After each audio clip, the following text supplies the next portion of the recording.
What's up? Welcome back to Foeonthefights. This is the full review of UFC Fight Night. Tsarukyan versus Gamrot. We went 8-4 last night, guys. I'll show you. I'll scroll through so you see my picks at the end of the video, per usual. Now, we had some technical difficulties yesterday, so I didn't get to sit down and watch from start to finish. I kind of missed the third fight and a little bit of the fourth one, but I watched it, and Howlian was so close. But anyway, let's get to number one. Vanessa Demopoulos got the split decision win over Jin Fry. I picked Vanessa to win. I thought it would be a lot more action-packed than it was. It was pretty competitive, though. Pretty lackluster fight. Nothing really happened. It's surprising Jin Fry didn't take more chances to try to get the dub. But yeah, the new stripper lady, Vanessa Demopoulos, she's promising, and she likes to jump in the ring or the whatever Michael Bisping's arms. That's her new thing after she wins, like she did with Joe Rogan. She jumps in their arms and goes like this and throws her legs out. A little inappropriate for old Michael Bisping. Was Rebecca annoyed? Maybe not. But yeah, we'll see going forward if DC goes for it. And then in the second fight, oh my goodness, we had Brian Kelleher lose crazy fast submission to Mario Batista. I picked the veteran. I thought his experience would get him the win in this one, guys. But I was wrong. I didn't know Mario was so good. I mean, I knew he was good, but I didn't know he was finished Brian Kelleher in the first round easily good. You know what I'm saying? Like he's pretty high up there, like in the rankings. I think he's in the top 15. I could be wrong about that because bantamweight's so fucking stacked. But yeah, got that one. We lost it. And then the third fight, Cody Durden absolutely destroyed JP Bays. His last name spelled Bays, but they pronounce it Bays, so I guess that's by him. I feel bad for JP Bays. I just heard that his girlfriend was messing around with Roman Dolidze, and that guy's a middleweight, and JP Bays is a bantamweight, so you're 135, your girlfriend's messing with a 185er, that's gotta suck. And he just lost 3 in a row in the UFC. He got a win in the Contender Series, and now he's 3 straight losses. So either they're going to let him go now, or he's just going to stay there for a while as another stepping stone for other future prospects. But yeah, Cody Durden didn't fucking play. He came out hard, came out aggressive, got his man out of there relatively quick. So we got that one. Then we had Howlian Paiva versus Sergey Morozov.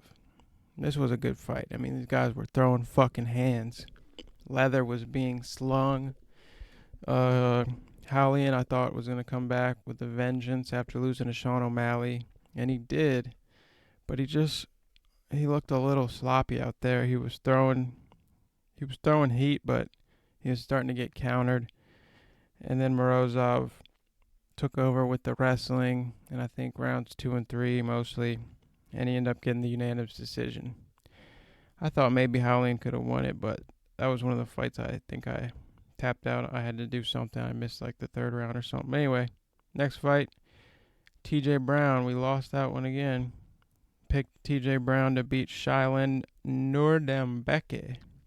Dude's a monster. I wasn't crazy familiar with him, and I figured TJ Brown could probably get him out of there with the hands, but Nordembeke is a good grappler, which I'll now know for the future. It was a pretty good fight. They went the distance. I think it was the end of first round. TJ had a Kimura locked in. Not sure how much salt he had on that wound, but I sound like PFL now, making up fucking weird sayings and shit. But yeah, he ran out of time. The horn sounded, and Nordembeke came back in the second and third and Dominated pretty much. Enough so to get the win. Okay, now we're back on the winning streak with Carlos Olberg against Foeonthefights. If you guys saw my predictions video, I called this one to a T. I said there's no way nobody's getting knocked out in this one. Somebody's going out, and it's probably going to happen pretty fast. And I was right. Carlos Olberg with the sharp left hook, kind of like a jab, like a lazy left hook, but it did damage. Once he saw he had his man hurt, he fucking pounced on him like a goddamn jaguar hunting a fucking caiman in the fucking jungles and shit. The Black Jag. That's crazy.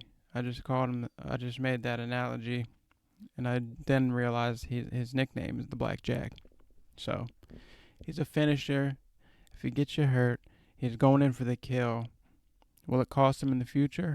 Maybe. But we'll see. I like him. He's 7-1, maybe 8-1. Not sure if this is updated, but yeah. He's Izzy Adesanya's boy at City Kickboxing, if you're not familiar with Carlos the Black Jag Olberg. So yeah, we got that one. And next we had Chris Curtis against Rodolfo Vieira. And this one I did miss most of. I had to do something. Nonetheless, we got this right. Chris Curtis got the unanimous decision victory. From what I did see, it's a pretty competitive fight. And Chris Curtis just, did more. Got the dub. Like I said in the prediction video, Rodolfo Vieira, tank of a man, monster BJJ practitioner champion, but not a very strong strength to schedule. And then next we had Umar Nurmagomedov, Mini Khabib, some like to call him, with the easy domination of Nate Maness. He's 15-0, maybe 16-0 now. Yeah, he looks like a straight up issue for the bantamweight division going forward. You can tell Khabib, I love Khabib, man. He's just such a goat, super humble. He's there for his team, for his brothers. He's not looking for clout, unlike a lot of people, unlike my favorite fighter, Conor McGregor, but you know how it is. Yeah, it was just cool to see Umar. He was happy. He said he's ready for the belt tomorrow. He'll fight. He can win for the belt tomorrow. And Khabib was like, okay, like, slow down there. We're trying to strategically rise you to the top, not fucking throw you right in at the best and then lose that perfect 0 at the end of your record. Because that's a hard thing to do, man. 16-0. This kid is really good. He's super solid everywhere. You can tell he's got great striking, but he wasn't super comfortable with it against Nate, and you could tell that Khabib was like, take him down, do the fucking Dagestani domination, and get a safe win here. But it was still fun. It was safe, a safe performance by Umar, but still showed he's super high level, and he's going to be an issue for everyone going forward. Mini Khabib, keep an eye out for him. Next up, we had a freaky fast finish, hashtag Jimmy Johns. Thiago Moises jumps on the back, Christos Giagos. I called this one. We got this one correct with the submission. Makes him tap, I think. Yeah, he made him tap. It looked like a nasty, like, forearm choke across the neck. It was pretty solid. And he gave props to his teammate Grant Dawson for that, and Pahumpa, his master, who's like, I've seen him. He's almost like in every fight. Every fight you see, he's in the corner almost. This dude has so many students. It's outrageous. I like to see like what his gym looks like. I'm gonna look it up probably one day when he's training all of his fighters at once. It's probably like a fucking small army in there. But yeah, Thiago Moises, I think he was coming off that loss to Islam Makhachev. So good to see him back in the win column. I see him as a like I said in the earlier video, he's like a lightweight Vicente Luque. He's got that bite down brawl style, but he said after this win he's gonna try to use more technique because he's been practicing jiu-jitsu since 8 years old, and he likes to brawl. He likes to get down, but he's got to be smarter if he's gonna rise to the elite top and use all of his tools to the most effective manner. Anyway, next we had heavyweights, the only heavyweight fight on the card. And this one was so close to being stopped, man. I picked Alan Badeau. It was a lazy pick. I should have did my research, because if I'd have just seen what Josh Parisian can do, how many shots he can take, guy's got an iron chin. And yeah, Alan Badeau almost had him out of there. He was throwing these fucking 1950s fucking hammer fist looking things. Michael Bisping was like low key cracking jokes on him, but they were effective. He dropped him with one of them, and he almost got Parisian out of there. And Parisian, poor guy, he was fucking just pounding away, but he was about to gas, and it was so close, like super close. Like the shots he was throwing, there was nothing on him. That's why it took what's his name, Mark Smith, so long to stop it, because they were just like barely touching dude. But he kept going. He was determined. He got the takedown. You can tell Alan Badeau's wrestling is non-existent.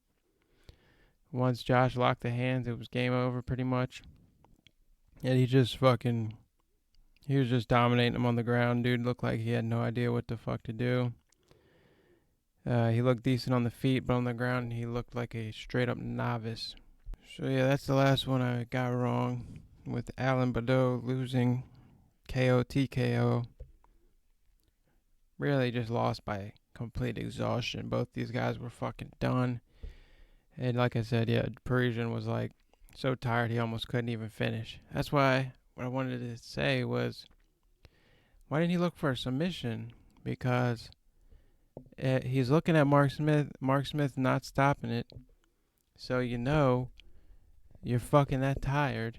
You got the guy on the ground. You pretty much can do whatever you want with him there. You might as well.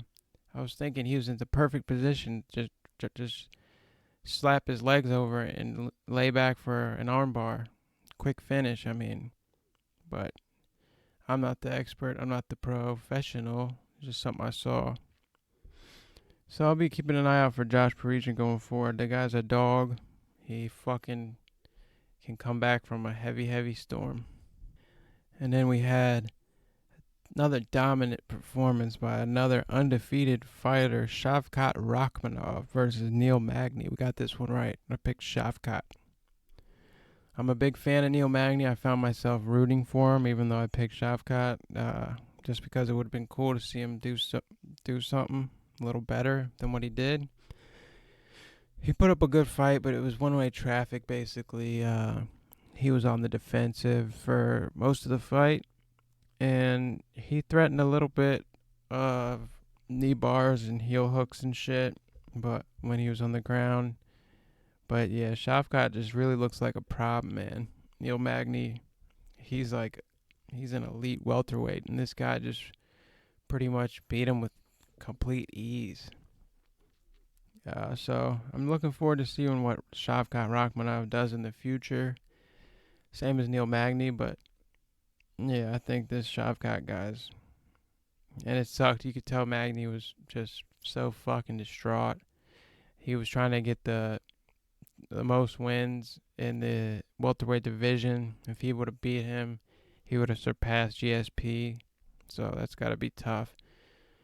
And losing to a fresh prospect like that kind of ruins his chances at ever getting to the title, unfortunately. But, it's a tough game. But the Haitian Sensation will probably be back, and I'll be looking to see him fight because big fan. But yeah, the night belonged to Shavkat Rakhmonov. Dude's a monster. Straight monster. And then the main event, we had Tsarukyan versus PicksReview. Okay, I picked Gamrot. I got this. Surprisingly, I'm not gonna lie. I saw Tsarukyan win the first 3 rounds, and I was pretty much falling asleep in my chair. It was like 1 a.m. And the fourth round was like a tie. And then I wake up this morning and I look, expecting to see Arman with the win. And what do I come to see? PicksReview wins by unanimous decision. That's kind of crazy, you know? It had to have been split, so I'm going to go check out the Weasel and other shows and see what's going on here, if they're calling robbery or what. But yeah, I thought Tsarukyan was winning. You fucking flies, man. The fuck out of here.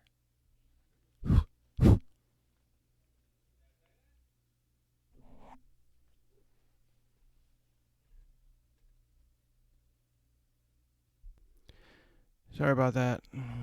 Technical difficulties. Fucking fruit flies driving me nuts. Must not have paused that. Jesus, I need a new laptop. Anyway, wrapping up the review. Yeah, FightNight. It was super competitive, this fight. Back and forth. Looked like fucking Tasmanian Devil and all the cartoon fucking dust and shit. Every time they would get into a transition wrestling, they were just fucking getting each other's number. So whoever initiated, the other would counter perfectly. And then the other would initiate and the other would counter perfectly. And yeah. So yeah, I'm gonna go check out and see what UFC news and shit saying about that. Because almost was certain Tsarukyan had the win, so FightNight must have had a great fifth round. Because like I said, I was dozing off and I just went to bed, but right before the fifth started. And that's the UFC review, picks review. I went 9-4. Sorry, 8-4. Ranked 984 on ESPN. 89.4%. And then the bonus, how many strikes will be landed in the main event? I put 333.